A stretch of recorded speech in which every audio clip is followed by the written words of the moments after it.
So good morning guys. तो चलिए start करते हैं आज के यानी कि 8 नवंबर के इंपॉर्टेंट करंट अफेयर्स को। देखिए पहला प्रश्न क्या है। अभी हाल ही में नेल्सन मंडेला नोबेल शांति पुरस्कार 2021 किसने जीता है? तो आंसर होगा अजय शर्मा। तो अजय शर्मा को नेल्सन मंडेला नोबेल शांति पुरस्कार 2021 से सम्मानित किया गया। उन्हें समाज में कल्याण में उनके उत्कृष्ट योगदान के लिए ये सम्मान मिला है। अजय शर्मा कौन है? ये the moral group of companies के मैनेजिंग डायरेक्टर हैं। तो इनका नाम याद रखना है आपको, अजय शर्मा। अब नेल्सन मंडेला से आपको रुमाना सिन्हा सहगल का नाम जरूर याद आएगा, क्योंकि हमने पढ़ा था Nelson Mandela world humanitarian award 2021 इन्होंने जीता था, तो उनका नाम भी ध्यान रखना। बाकी डैमन गलगुट 2021 का बुकर पुरस्कार जीता, साउथ अफ्रीका के लेखक हैं। इनके उपन्यास क्या था जिसके लिए इन्होंने पुरस्कार जीता? द प्रॉमिस नाम के उपन्यास के लिए। उसी तरह से डेविड डायोब का नाम याद होगा, 2021 का इंटरनेशनल बुकर पुरस्कार जीता था। ये फ्रांस के लेखक है और इनके नॉवेल का नाम है at night all blood is black. तो ये नाम भी मोस्ट इंपॉर्टेंट रहेगा, याद रखना। बढ़ते आगे। और हाँ गाइस, देखिए इंडिया के टॉप बैंक एडुकेटर्स एक बार फिर अनअकैडमी पर आपके लिए ला रहे हैं ढेर सारी फ्री क्लासेस। तो अनअकैडमी की हर क्लास कंडक्ट की जाती है आपके बैंक की हर परीक्षा की तैयारी को और भी ज्यादा मजबूत करने के लिए। और ये सारी फ्री क्लासेस आपको मिलेंगे अनअकैडमी पर, जहां पर आप अपने फेवरेट टीचर के साथ अपने घर से अपने पर्सनल शेड्यूल के हिसाब से पढ़ सकते हैं। और अनअकैडमी की हर क्लास आप लाइव नहीं तो बाद में रिकॉर्डेड सेशन के द्वारा भी अटेंड कर सकते हैं। और अगर आप चाहें तो क्लास को डाउनलोड करके ऑफलाइन भी देख सकते हैं। और आप लाइव क्लास में आस्क अ डाउट फीचर के द्वारा टीचर से अपने डाउट भी क्लियर करवा सकते हैं। और आप लाइव क्विजेज और टेस्ट सेशन भी अटेंड कर सकते हैं, जहां पर आपको अपनी लाइव रैंकिंग भी देखने को मिलेगी। और अनअकैडमी पर टोटल 12 भाषाओं में क्लासेस कंडक्ट होती है, तो आप अपनी फेवरेट भाषा में क्लास अटेंड कर सकते हैं। आप अपने टीचर के साथ इंटरेक्ट कर सकते हैं, लाइव पोल में पार्ट ले सकते हैं। और ये सभी फीचर आपको मिलेंगे एक ही प्लेटफॉर्म पर, एक ही सब्सक्रिप्शन के साथ। तो आज ही सब्सक्राइब करें अनअकैडमी पर और इन सभी बेनिफिट्स का लाभ उठाइए। और हाँ देखिए, अगर आप मेरा कोड जो कि है क्रेक एग्जाम 10 यूज करते हैं तो आपको एडिशनल 10% का इंस्टेंट डिस्काउंट भी मिलता है। तो आपको इन सभी क्लासेस के जो लिंक हैं वो नीचे डिस्क्रिप्शन में मिल जाएंगे, तो वहां जाकर के आप इन सबका बेनिफिट उठा सकते हैं। फिर बताइए, अभी हाल ही में द सेज विद 2 हॉर्न्स नाम की बुक को किसने लिखा है? तो आंसर होगा सुधा मूर्ति ने। तो इन्फोसिस फाउंडेशन के अध्यक्ष और एक प्रसिद्ध लेखिका हैं ये सुधा मूर्ति, जिन्होंने ही अपनी अभी एक नई बुक लिखी है जिसका नाम है the sage with 2 horns unusual tales from mythology. तो ये unusual tales from mythology series की 5वीं और आखिरी बुक है। इस सीरीज में राजाओं और रानियों, देवी देवताओं, ऋषियों और असाधारण ज्ञान के पुरुषों और महिलाओं की कहानियां हैं। आपको याद होगा इस साल इन्होंने एक और बुक लिखी थी, how the earth got its beauty. बाकी चिदानंद राजघट्टा, कमला हैरिस फिनोमिनल वुमेन नाम की बुक लिखी। वीएस श्रीनिवासन की बात करेंगे तो the origin story of India's states नाम की बुक लिखी। और Divya Dutta stars in my sky नाम से बुक लिखी थी इन्होंने, ये भी ध्यान रखना। बढ़ते आगे। फिर बताइए, अभी हाल ही में पुरुष फ्रेंचाइजी क्रिकेट की पहली महिला कोच बन गई है सारा टेलर। आपसे पूछा जा रहा है ये किस देश की है? तो आंसर होगा इंग्लैंड। तो इंग्लैंड की पूर्व विकेट कीपर बल्लेबाज सारा टेलर पुरुषों की पेशेवर फ्रेंचाइजी क्रिकेट में पहली महिला कोच बन गई हैं। अभी 19 नवंबर से शुरू होने वाले अबू धाबी T10 लीग के लिए उन्हें टीम अबू धाबी का सहायक कोच नामित किया गया। वैसे वे यूनाइटेड किंगडम में पुरुषों की काउंटी टीम में पहली महिला विशेषज्ञ कोच बनी थी। और उन्होंने 2019 में संन्यास लेने से पहले 10 टेस्ट, 126 वनडे और 90 T20 इंटरनेशनल खेले थे। अच्छा, इसी तरह से आपको क्लेयर पुलोसाक का नाम भी याद होगा, वो ऑस्ट्रेलिया की है और पुरुषों के टेस्ट मैच में पहली महिला मैच अधिकारी बनी थी ये। उसके अलावा वे पुरुष वनडे इंटरनेशनल मैच में अंपायरिंग करने वाली पहली महिला भी बनी थी, तो ये भी ध्यान रखना। बढ़ते आगे। अच्छा बताइए, किस राज्य मंत्रिमंडल ने राज्य में आर्थिक रूप से कमजोर वर्गों, जैन और सिखों के लिए एक अलग विभाग बनाने को मंजूरी दी है? तो आंसर होगा आंध्र प्रदेश। तो अभी आंध्र प्रदेश राज्य मंत्रिमंडल ने मुख्यमंत्री वाईएस जगनमोहन रेड्डी की अध्यक्षता में विधानसभा में एक प्रस्ताव पारित करने को मंजूरी दी, जिसमें केंद्र से सामान्य जनगणना 2021 आयोजित करते हुए पिछड़े वर्गों की जाति जनगणना करने का आग्रह किया गया था। राज्य कैबिनेट ने योजनाओं को प्रभावी ढंग से क्रियान्वित करने के लिए एक अलग विभाग स्थापित करने के लिए मंजूरी दी है। अब बात आंध्र प्रदेश की है, तो ये रहा मैप में आंध्र प्रदेश। देखो इसकी 3 कैपिटल है, अमरावती जो कि इसकी लेजिस्लेटिव कैपिटल है, विशाखापट्टनम एडमिनिस्ट्रेटिव कैपिटल है और कुर्नूल इसकी जुडिशियल कैपिटल है। मुख्यमंत्री हो गए जगन मोहन रेड्डी और गवर्नर है विश्वभूषण हरिचंद्रन। अभी आपको याद होगा आंध्र प्रदेश सरकार ने सैनिटरी नैपकिन प्रदान करने के लिए स्वच्छ कार्यक्रम शुरू किया था। सॉल्ट कार्यक्रम यहाँ पे शुरू किया गया था। सॉल्ट मतलब होता है सपोर्टिंग आंध्र लर्निंग ट्रांसफॉर्मेशन। अच्छा बताओ लेपाक्षी मंदिर कहाँ पर है? यह आंध्र प्रदेश में है। यहाँ पर नंदी भगवान की प्रतिमा है और यहाँ के जो गवर्नर हैं उनको कलिंग रत्न पुरस्कार से सम्मानित किया गया था और जो मुख्यमंत्री हैं जगन मोहन रेड्डी, उन्हें Skoch CM of the year award मिला था। भारत का पहला सरकार द्वारा संचालित पशु एम्बुलेंस नेटवर्क ये स्थापित किया गया यहाँ पे।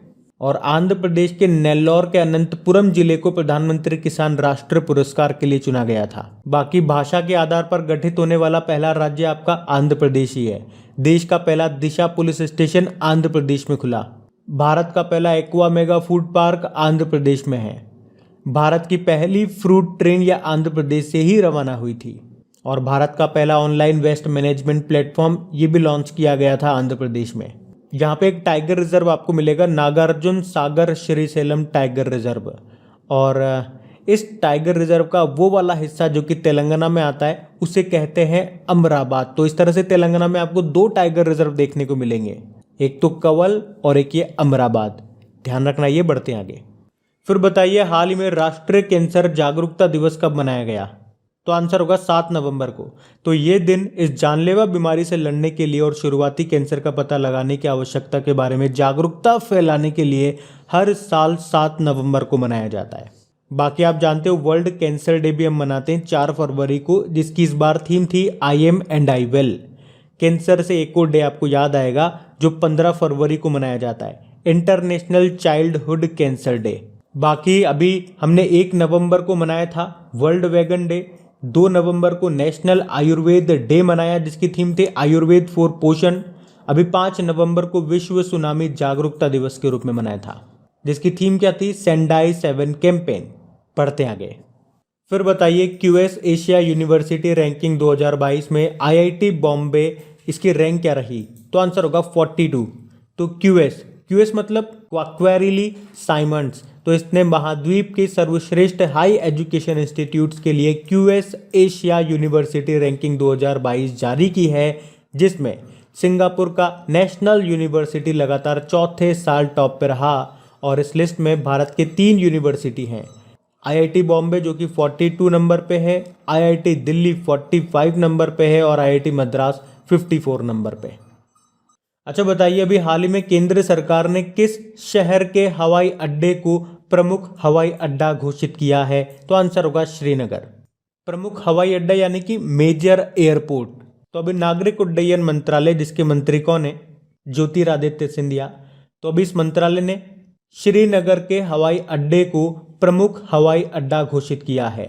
तो airports economic regulatory authority of India के तहत केंद्र कम से कम 35 लाख वार्षिक यात्री यातायात संख्या वाले हवाई अड्डे को एक प्रमुख हवाई अड्डे के रूप में नामित कर सकती है।